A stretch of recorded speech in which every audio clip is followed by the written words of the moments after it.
One kickoff. Okay, it did. Awesome, great. We're gonna do it again. This is really important. And I've touched on this. All right. And you usually need to hear things at least 3 times to like internalize them and execute properly anyway. So today we are going to talk about You always. erase everything that's on the board. Okay, I can. Thank you. We're going to talk about always having more of the best appointments. All right. Try to see if this is dark room better. This necessarily isn't the main objective. It's not simply teaching you how to get a bigger number of recommendations. It's about getting the right number, okay, from the right people and converting those recommendations into actual appointments. All right. So we like to call this idea acres of diamonds, first and foremost. Imagine you look at your schedule, right? And almost every appointment is of someone who loves to cook, loves to entertain, hosts Thanksgivings, Christmas parties, 4th of July, appreciates quality products, lives in a great neighborhood, or maybe owns a business, right? Business gifts, or is connected to an entire network of other great potential buyers. Imagine every customer leading you to another family, right? Another neighborhood, another business, or another person who hosts all of those events. That's what Acres of Diamonds is, okay? And this is not about assuming someone will buy, right, based on how big their house is or how nice their cars are. It's just about identifying the people who are most likely to appreciate the presentation, connect with you, support your goals, and become long-term customers and leading you to other great people and other great networks. All right. Y'all want to listen to Evan on this? Because write this down. One great customer should not lead you to only one order. One great customer should lead you into an entire network of great customers. So one great customer should lead you into an entire network of more great customers.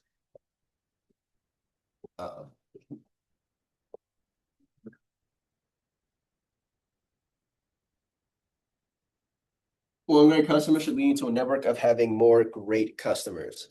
Don't just collect recommendations, create connections. Okay. Quick story. I'm doing a demo with a customer. This is probably a year ago now, honestly. I'm finishing my presentation. I'm on slide 18. I shared my goals. I asked her recommendations multiple times. I did everything I was supposed to, right? And at the very end, right, before she clicks that blue share button, you ask, how many recommendations did you give me? So I asked her to tell me, and she gave me 337. She didn't know the most recommendations I ever got on one appointment was 337. I was ecstatic. I was stoked. She absolutely obliterated my previous record of 115. So this is something I was doing consistently, right? I was bouncing off the walls. But let's think logically here. Do you think that I packed up my bags, right? Thanked the customer, went home, and then just started jamming away 337 people, right? No, I would have spent more time on the phones and actually creating business for myself. Having 337 names to call, that sounds incredible. I'm sure everybody in this room would like to have that, right? But names alone don't produce sales. Write this down. Names don't build your schedule. Appointments build your schedule. Okay. A list of recommendations is raw material. What do we still have to determine though? We still have to determine who the best people are, who we should contact first, who's most likely to answer, who will appreciate what I'm doing, who could become a long-term customer, and most importantly, who could introduce me to another 50, 100, 300 more people to call. And this is where your attack list comes in, okay? Your attack list is a prioritized list of the people you should contact first. If you're at the bootcamp bench, say, what did he say? He said 150 plus people to call, right? This is our attack list. Why you should contact them and how your customers can help you make the connection. The goal is to not leave your demo saying, hey, I got 30 recommendations. Hey, I got a double sponsor. Hey, I got a triple sponsor. The goal is to leave saying, I know who those top 3 people are, why they are great, and they already know that I'm reaching out to them. And today we're going to cover 4 objectives.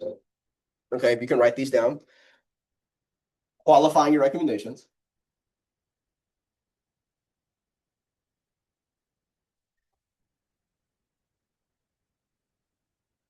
Get the alley-oop.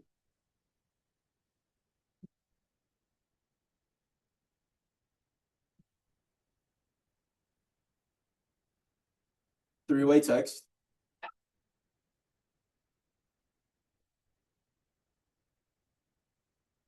And then creating continued momentum through Facebook.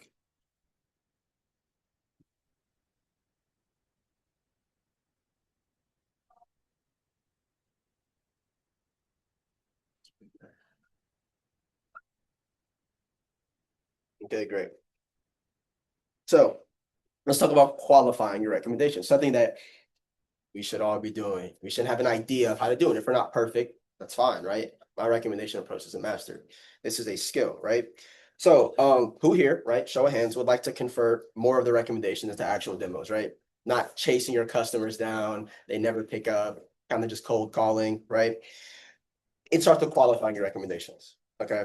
A lot of representatives, right, might get excited about the number of recommendations you just right. You just got right. You got 30, you got 40, you got 50, you got 337, right? You thank the customer, you pack your bags, and you leave, right? And then you wake up the next morning for your 8:30 Champions Club phone jam, right? You look at the recommendations you got, and then all you see are names, right? Sarah, Jake, Jennifer, Mike. You realize that you don't know anything about these people, right? You have no clue who they are. You don't know how the customer knows them, where they live, whether they like to cook, whether they're married. You don't even know when they're available, right? Write this down. Knowing more helps you connect more. Knowing more about the recommendations, what does it do? It helps you build a stronger connection at the beginning of your phone call. It strengthens the recommendation cycle and it helps you develop long-term clients instead of one-time customers. Who would like customers to eventually text them, reach out to you, say, hey, we need a couple more pieces. The set we bought was too small. Can we actually upgrade? I need some wedding gifts. I own a business. I need business gifts, right? Well, these relationships begin when you take a genuine interest in the people your customer is recommending to you. Okay. Basic qualifying questions, right? Once your customer has selected their names, ask questions naturally, right?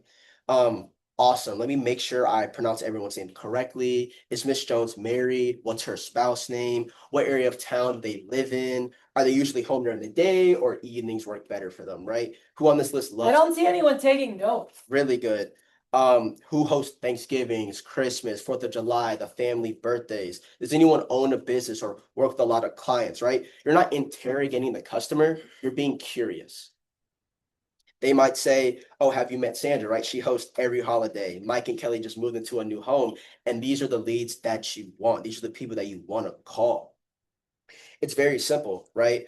When it comes to, your phone approach, we all know how it goes, right? Hey, hello, is this Miss Jones? Hey, Miss Jones, this is Evan Ely. Not sure if my name rings a bell, but so-and-so told me to reach out to you, right? But when you do this properly and you have the recommendations, you have the follow-up, it's just a slight tweak, but it creates so much more connection.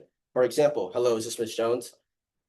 Hey, Miss Jones, this is Emily. Not sure if my name rings a bell, but I just met with Sandra and she told me that you're the person who hosts Thanksgiving every year and that you absolutely love to cook. She has such great things to say about you. Which opening feels more warming, feels more welcoming? The first or the second one? The second one, right? Exactly. And that's where the connection starts, right? Write this down. Information creates connection, and connection creates appointments.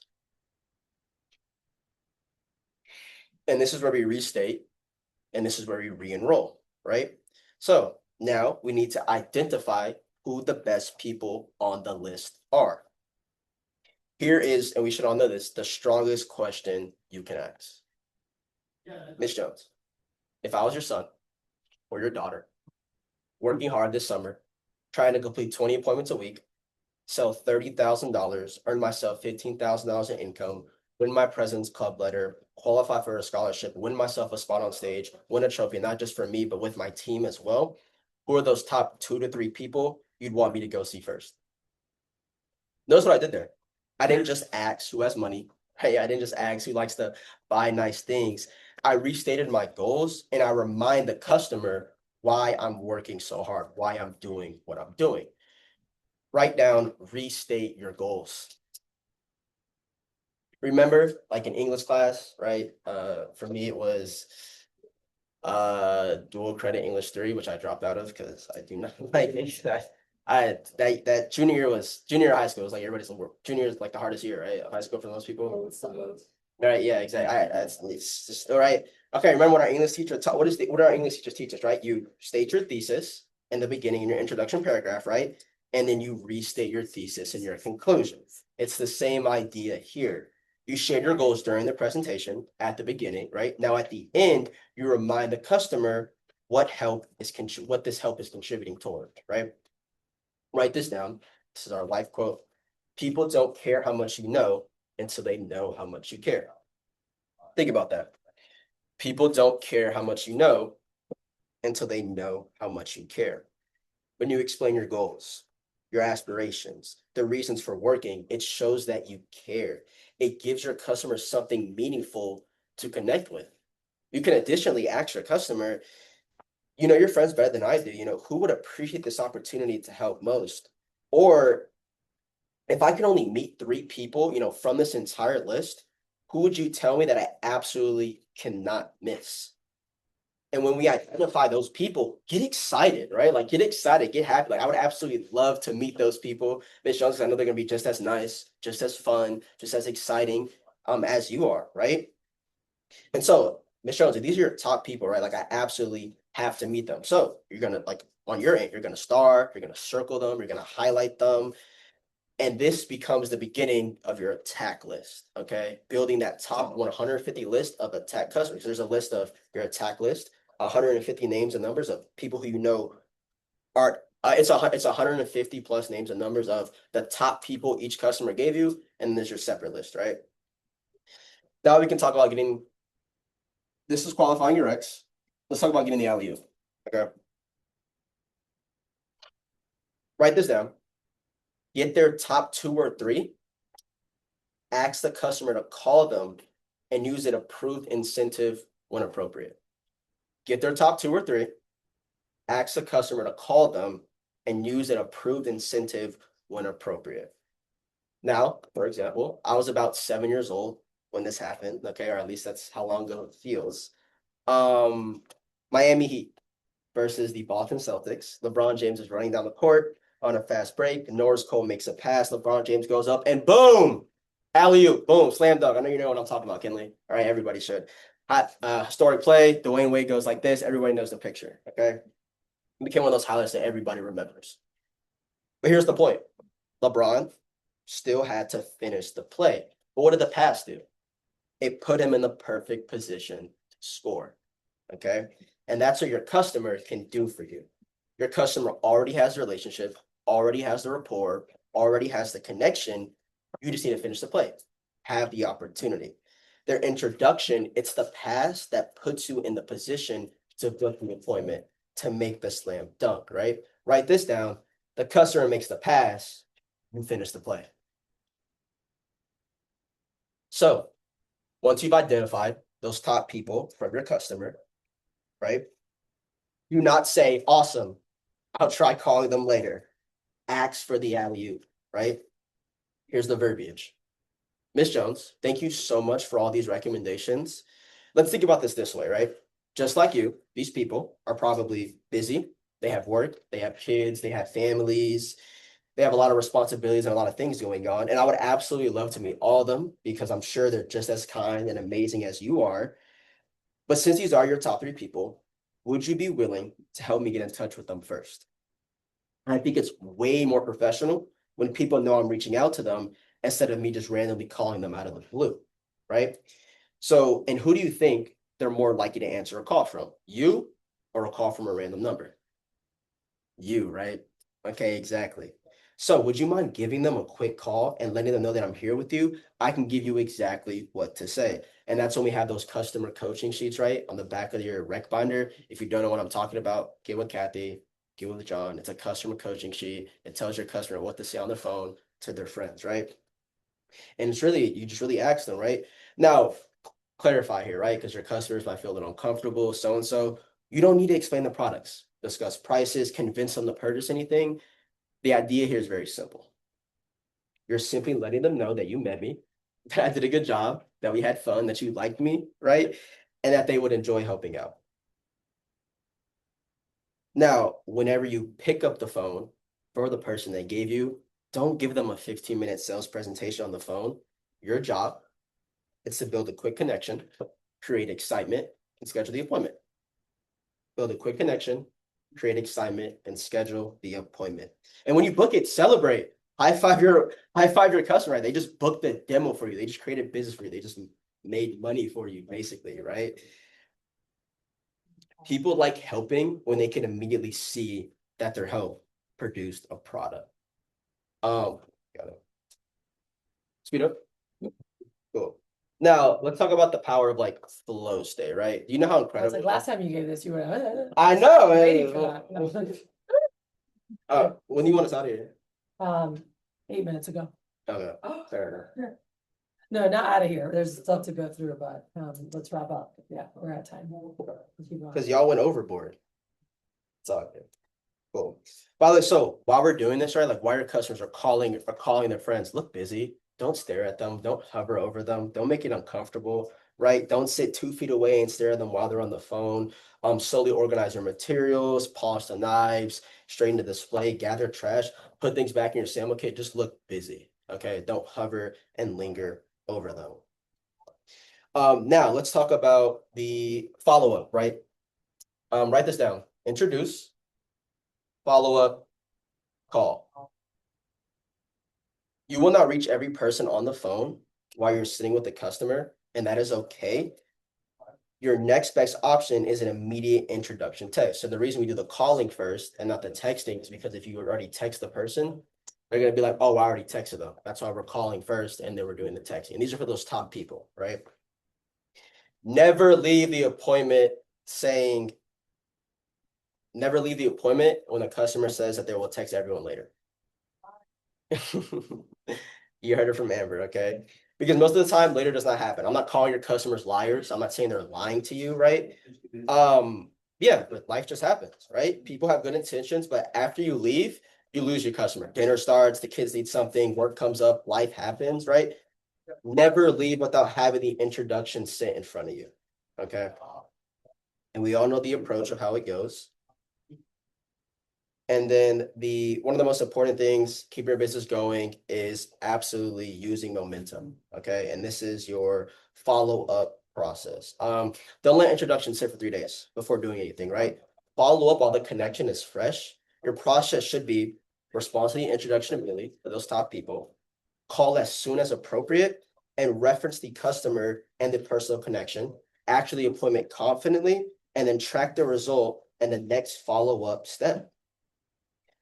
You don't have to treat every recommendation the same. You shouldn't. You should treat your better recommendations better, and your other recommendations come second.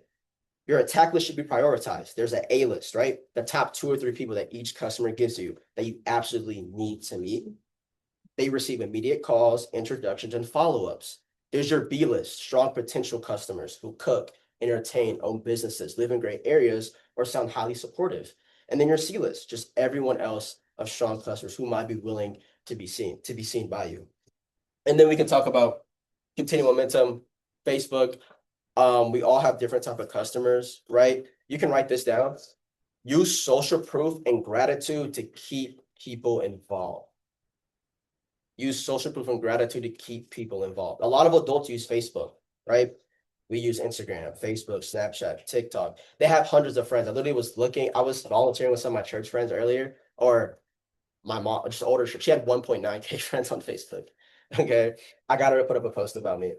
Some customers, let's be honest, they may struggle, right, with the recommendation app or might not immediately thinking of many individual names. Or some people don't even want to do the app, right? If your customer doesn't want to download the app, don't give up. They can help you in different ways. Ask them to put up a post about you on Facebook. And if you want the verbiage and everything for that, ask Kathy, ask John. But this is huge, okay? You just ask them, Miss Jones, do you use Facebook? Great, you do. Awesome. Can I actually follow you, right? Would you be comfortable sharing a quick post about my goals and your experience today? I have a picture and a sample caption that would make it easy. And the post, it's something around the lines of this, right? But I just met with John for his Cutco presentation, and he did a great job. He's working hard towards a big goal and earns credit for completing appointments, whether or not anyone purchases. If you enjoy cooking, need gifts, already own Cutco, or would simply be willing to support a hardworking student, comment below or reach out to him. We're proud of the work he's putting in and appreciate everyone who's willing to help. And that's what we saw yesterday at the boot camp, right? Like you saw the leads, the touches that I forgot what his name was, right? But he was able to create from Facebook. If you're not using Facebook, you're losing a lot of business. Okay. And do I use Facebook for anything else? No, but I use it for Cutco. Have some freaking subject. So what if your guy's like, I'll send you the Rex later, how do you? Like, How do you combat that, right? Um, Great question, Jay. What did I say? he said, what do you do if the person says I'll see the recommendations later? One, that's not gonna happen. 99.9. Don't tell them we're actually sitting at. Yeah, just use a sponsorship. Say, I can only get sponsorships if I get 10 while I'm here. I'm like, if we could, I could write down like your top 10, and then if you want to get me the rest later, that would be amazing. And then they can always add more, you know, and some, if they do the 10 first, some will, but it's not that they don't want to, it's just they get busy, right? And they forget.